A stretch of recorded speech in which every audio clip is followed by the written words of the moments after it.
State versus John Wesley McElhaney. Will you state your name for the record, please? Michael Williams, Ajax. Did you have an occasion to contact the police back on August the 1st of 2024? I did. And can you tell us what happened at your home and what you saw that evening? Yes, on that evening, I had just returned from a trip from Chicago. I'd only been home for probably less than 2 hours. At that time, we're getting ready for bed, getting the kids ready for bed, and I noticed floodlights coming on outside.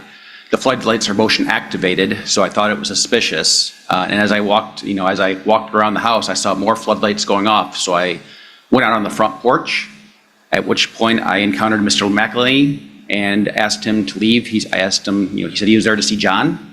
And I said, there's no John here and you need to go. And at that point, I realized I was sitting on a brightly lit front porch with him in the shadows. So I retreated back into my home and grabbed my pistol and made sure he had left the premises. Determine at a later point that Mr. McElhaney had gone into any of your buildings or home? Yes, I did. Upon running into that, I did look at the video. I did see him walking around the property with a flashlight and a dog. On every single one of my, I have multiple video cameras on the property. Every single camera saw him, got a very good look at him at the doorbell, peeking into my windows. Where my daughter was sleeping on the couch, and also realized that he had entered into my attached garage and also my barn on the property. Okay, so you had surveillance footage, is that correct? Yes, he was also using his flashlight to look into the 2 campers on the property and trying the doors to get in those as well. Okay. Was anything stolen from your property? Nothing tangible, but my family's security was stolen that night. Okay. Well, tell the court how this crime affected you and your family. Yeah, as a result of this crime, my family has had trouble sleeping. They've had trouble, being secure in the home. Every night, one of us checks multiple times every single door to make sure it's locked. We've had to invest thousands of dollars into a security system and pay a monthly fee. And my family is in fear when I leave the house, which is weekly for work, that I travel for work. So it's had a very significant and profound impact on my family. Like I said, their sense of security has been stolen and no amount of money can give that back. Okay. People have to be accountable for their actions. This action has a profound and deep impact on my family, and in this case, considering the history, we'd like to request the maximum penalty. Okay. Thank you, Mr. Zajac. I appreciate it if you'll just answer any questions of the defense. Yes, ma'am. You reviewed the video footage from your home security cameras? Yes. And you saw the defendant at your property? Yes. Now, based on the time of that footage, was that prior to or after the interaction that you had with the defendant? I believe it was prior to the interaction. Based on the footage, I had asked him, when I asked him to leave, it appeared that he retreated back towards some overgrowth by my barn, which I have since cut down. As a result of this incident, did significant property maintenance to make sure that there was no hiding places. It appeared that he was hidden, and as I walked out and I yelled, if you're still here, you better not be. And at that point, he appeared to retreat off the property. Okay. All right, guys, buckle up. This one starts with a chilling account of a night gone wrong. Michael Williams returns home from Chicago, ready for bed, when motion lights flash across his property. He steps outside and finds a stranger, John Wesley McElhaney, lurking in the shadows. The man claims he's looking for someone named John, but there is no John there. Moments later, Michael realizes this isn't just confusion, it's an intrusion. Surveillance cameras capture McElhaney creeping around with a flashlight, peering through windows, entering the garage and even the barn. No valuables stolen, but something worse. The family's sense of safety. The victim's voice cracks as he says, "My family's security was stolen that night." So, when you interacted with the defendant, he had told you that he was looking for a John. Yes. What was the defendant's demeanor like at that time? How would you describe his behavior? I would say he seemed sleepy, I guess for lack of a better word, and aloof. Did he seem confused? No, I wouldn't say it in those words. You said sleepy. Was he unsteady on his feet, or did he have a certain expression? What made you think sleepy? It was hard to tell just by the tone of his voice. He was kind of in the shadows when I encountered him. Okay. All right. Thank you, sir. Thank you. Good morning. Good Will you morning. state your name, please, for the record? My name is Mildred Thaxton. Yes, ma'am, I've lived there 65 years. All right. That's a long time. Did you have a reason to contact the police back on August the 1st of 2024? Yes, ma'am, I did. Okay. My son called me and told me to lock both of my doors, turn my porch lights on, because he saw a guy in his yard. But the time my son went in the house to get his gun to, go out there and talk to the guy, he was already in the woods. And my son told me he's headed my way, so he came in the woods to come to my house. So does your son live like on an adjoining property? Yes. From you? How far away would you say he is from you? I would say probably 2 blocks, maybe. Okay. All right. So a little bit away, but not too far. No, Did at some point in time, did you encounter Mr. McElhaney? the only first time that I encountered him was when he was on my front porch. All right. He had laid the gun down there on the chair, and he wasn't knocking like he would, want me to come to the door. He was pounding on my door, All right. and I was so scared. And then this was at 11 o'clock at night, and I heard my pump come on. And I thought, they're not feeding the horses out there this time of night. Tell me what that means by the pump. Is it like I have a well. a well? Okay. I have a well. And does it make a certain type of noise or something when it Yeah, comes on? it comes on, because it's on my back porch, the pump is. I see. And so it comes on when the water comes on. So I went to the bathroom and looked out the window, and he was taking his clothes off. He'd already taken his shirt off, and he had the hose, and he was spraying his body down. So I went back and I called my son again. I said, please tell the cops to come quickly, because he's here. And so he sat down on a cooler that I had on the patio, and then that's when they came in and got him. Okay. Up here, or did you think he was trying to come into the house, I guess is the I question. knew he was bound and determined to come in my house. And tell me why, like what made you Because the feel way that? he was knocking on it. Okay. Normally, a person, if they come to your house, they would just knock, with their hand, but this was pounding. Did he jiggle the doorknob? Yes, Okay. Were you able to identify the gun? yes, I did. And how did you know who it belonged to? I knew it was my son's because my husband gave it to him. Okay. When did you see the gun laying on your porch? As soon as I heard the knock on the door, I could see out the crack of my window, and it was laying across the chair there by the door. Okay. At some point in time, did you get the gun off of the front porch and bring I it did. inside? I did. When was that? After he had left off the porch. I didn't know where he went, but my son came down there, and we took the gun in the house. Okay. We meet the second victim, Mildred Thaxton, 65 years in the same home, and she's never seen fear like this. Her son warns her a man is moving through the woods toward her house. Moments later, there's pounding, not knocking, on her door. Through a small window crack, she sees a gun laid on a chair outside. The intruder sprays himself with water from her hose, half-dressed, pacing like he owns the night. She calls her son, terrified, as police close in. Mildred's voice trembles as she recounts sleepless nights, ER visits, and antidepressants prescribed just to cope. I felt like he was bound and determined to come in, she says. For this small Tennessee town, peace has been shattered. Can you tell the court how this experience has made you feel? How it's Well, affected you? I have had many, many nights of sleepless nights, plus I had to go to the ER, and my heart doctor had to put me on some depression medicine because I couldn't sleep. And I've never had an experience like that. Like I say, I've lived there 65 years, and we have never had anything like this to happen. Right. And I was talking to my neighbor, the one that just you interviewed, and told him, please don't move out of the area because we don't never have anything like this going on in this area. Please don't move back to where he came from, Sure. because they were really nice people. Right. In August 2024, right? So over a year ago? Over a year ago. Okay. Has your sleep improved at all? It has some, taken the medicine that the doctor gave me, but I'm still having nightmares. You said that you went to the ER after this incident. How quickly did you go to the ER after the night? I was trying to make my mind up if I really wanted to go or if I didn't want to go.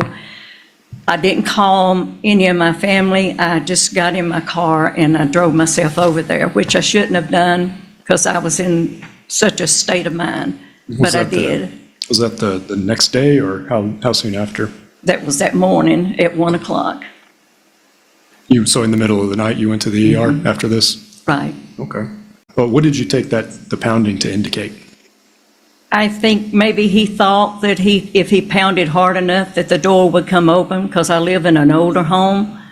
And I felt like that's what he thought he was going to do. And at that time, I went and got my gun. I'd hate to know that I had to hurt anybody. I'm not that kind of person. But if somebody's going to come in and try to kill me, I'm going to take revenge. So the pounding on the door, you would agree that people knock on doors in order to get the attention of the occupant inside the house? Yes. So couldn't this have been knocking on the door to get the attention of you inside the house? Well, I mean, it could have been, but when he started pounding on it, that's not a regular knock. That's determined they're going to try to get in. Okay. But to be sure, the defendant never entered your home, did he? No. Okay. And he took none of your property, did he? No, not that I know of. Okay. All right. Thank I'm you. sure there's some in the woods back there somewhere because as far as I know, there was about 11 homes affected that day. Thank you. Redirect. Thank you, Ms. Thaxton. You may have a seat. All right. Mr. McElhaney, would you please state your name? John Wesley McElhaney. Okay. And in this case, you've been convicted of aggravated burglary, vehicle burglary, and attempted aggravated burglary. Is that right? Yes, sir. Okay. And you're asking the court to decide your sentence and allow you to go to recovery court here in this judicial district. Is that right? That's correct. I would like to hand you a document. Do you recognize this? Yes, I do. All right. What is it? It's a acceptance letter to drug court. Okay. Do you have a drug problem? Yes, I do. When did you first start using drugs? Probably 14. Okay. What drugs were those? Marijuana. Okay. And what led to that? I don't know. I lost my dad when I was young, and my mom remarried, and man she married, he was not a good person, and he was abusive. So my mother let me kind of stay away from the house, and I got tangled up in the wrong bunch, How was he abusive to you? mentally and physically. Okay. Like physically, he'd strike you? Yes, sir. Okay. And your father had passed away before that? Yes. Yeah. How old were you when your father died? Well, How did your father die? he was killed in a car accident. Okay. And did you have any brothers or sisters? Yes, I did. And when my dad died, I had a stepbrother. His name was Casey, and we grew up together. And 4 years after my dad passed, he was killed in a dirt bike accident. Okay. Were you close to Casey? Yes, very Okay. close. Why did you use drugs? Well, like I said, I buried my dad, I buried my brother. When I was 21, I buried my firstborn son. 4 years after that, when I was 30, I lost my best friend, my granddaddy, in a tractor accident in the front yard. 4 years after that, I buried my mother tragically. And I don't know. You said your mother died in 2019, is that correct? 2018. 2018? Okay. What led to her death? Well, she was diagnosed with a lymphoma disease years prior to this, and she had to do chemo and radiation, which is a form of breast cancer, and she beat it. And she developed MS, muscular sclerosis, because of the chemo and whatnot. She could walk around the house. She could do things. She could walk around Walmart without her getting these dizzy spells. So she was doing a sleep study at Franklin's Women Medical Center in Williamson County. And it was an outpatient deal from 3 to 6 o'clock. She had to sleep, and they would study her sleep patterns. Her insurance paid for her a hotel to stay nearby, so she didn't have to drive back and forth up there for 5 days. And the last night, I guess she got up during the night in the hotel room and had one of her dizzy spells, and she fell and she hit the back of a chair and crushed her esophagus and suffocated her there on the floor. Were you close to your mother? Very close. When did you start using something else, and what was it? I don't know, after I graduated high school, I started experimenting with cocaine and pills, and this wasn't enough. So it moved on to heroin, and I got clean there for a little while until my mother passed, and I knew if I went back to heroin that it'd probably be the death of me, and I started with meth, experimenting with meth. And Did you overdose on heroin? yes, I did. When was that? About 4 months after my mother died. It was probably January 2019. Past, where you I have got criminal two- convictions. I got 2 prior theft charges, and one time I was cutting a tree for this old man, and as I was cleaning it up, I noticed next door that a man had this huge pile of copper, and well, I come back a couple of nights later and some copper. Then comes the man himself. John Wesley Mullaney takes the stand. He's soft-spoken, remorseful, and broken. He admits to addiction starting at 14, after a life of tragedy, losing his father, stepbrother, son, grandfather, and mother in painful succession. Drugs filled the void. Marijuana to cocaine, then heroin, then meth. He's been to jail, overdosed, and lost custody of his kids. Now, facing decades behind bars, he pleads for one more chance, a shot at recovery court instead of prison. His story sounds tragic, but the courtroom is torn. Was this an act of desperation, or the latest in a lifetime of choices that left others living in fear? And then my other charge is I traded some heroin for a vehicle, and I had a failure to appear, and the police come to my house and they run all the vehicles in the driveway, and that vehicle that I traded happened to be stolen. So they charged me with theft of property. And did you lose custody of your children? Yes. Okay, why? Well, my 2 middle children, Ava and Weston, when I left my wife, I left her and the kids, and my oldest daughter, she's 18 now, but my youngest daughter, I haven't seen her in a couple of years. Her name's Addison, she's 9. The first 2 years of her life, she lived with me and her mother, and one day her grandmother showed up at the house with an officer and took my kid and gave us a court date 3 days later, and they done a hair follicle test and took my little girl. Okay. So, right now, do you talk to your kids? Yes, I talk to them every day.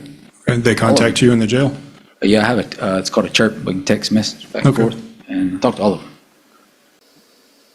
On the property of Mr. Michael Zajac, why were you walking around his property? Well, I ran out of gas, and I was trying to get home, and it was getting late, and I walked up to this house and knocked on the door. Nobody answered. I walked out. On my way out, I turned around and walked back to the garage, and the door was unlocked. I walked inside, looking for gas. No gas. I left. There was a building out at the end of the road. Went in there.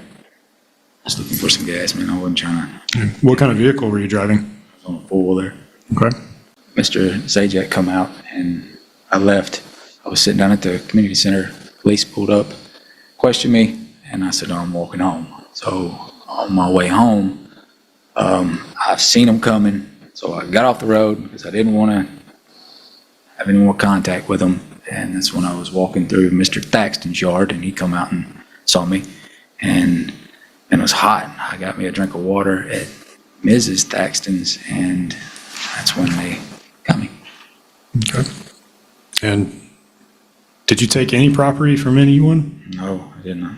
Okay. You were arrested in August 2024, and you've remained in jail ever since then? Yes, sir. So almost 16 months. Mr. McElhinney, do you recognize these certificates? Oh, yes, I do. Okay. Tell me about these documents. The prosecution doesn't hold back.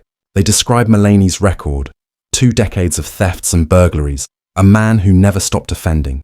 The victims didn't just lose sleep, they lost their sense of home. He stole people's peace of mind, the prosecutor says, demanding the full 10-year sentence. The defense fires back, arguing no one was physically hurt, and Melanie's crimes were fueled by addiction, not malice. They asked for mercy, drug treatment instead of another prison number. It's a clash between compassion and accountability. The courtroom grows silent as the judge prepares to speak, holding the power to decide the man's fate.